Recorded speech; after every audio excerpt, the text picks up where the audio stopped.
ദൈവസാന്നിധ്യത്തിനകത്ത് മോശ ഇരുന്നു, പക്ഷേ താഴ്വാരത്തിൽ പരസംഗം നടന്നു. എല്ലാത്തിനെയും മോശ ഇറങ്ങി വെട്ടി ദൂരെ കളഞ്ഞു.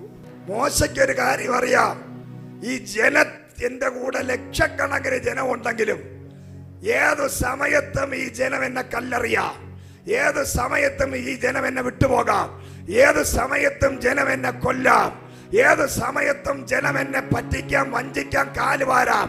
പക്ഷേ എന്നെ ഒരു നാളും കൈവിടാത്ത ഒരുവനേ ഉള്ളൂ, അത് നസ്രായനായ യേശു മാത്രം. Praise the Lord. എനിക്ക് അങ്ങയുടെ സാന്നിധ്യം വേണം, അങ്ങന്റെ കൂടെ പോരണം. ഇന്ന് എത്ര പേര് ആഗ്രഹിക്കും ദൈവ സാന്നിധ്യം? നിങ്ങളെ കൊണ്ട് കഴിയാത്തതിനെ നിങ്ങളെ ഹെൽപ്പ് ചെയ്യാൻ, സപ്പോർട്ട് ചെയ്യാൻ മനുഷ്യരെ കൂട്ടുവേണ്ട.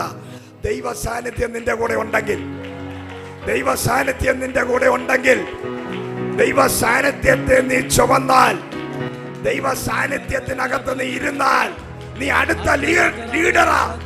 മോശ ദൈവത്തോട് സംസാരിക്കുമ്പോൾ യോശുവ ദൈവത്തിന്റെ കൂടാരം വിട്ടുപിരിയാതെ ദൈവ സാന്നിധ്യത്തിനകത്ത് ഇരിക്കുക.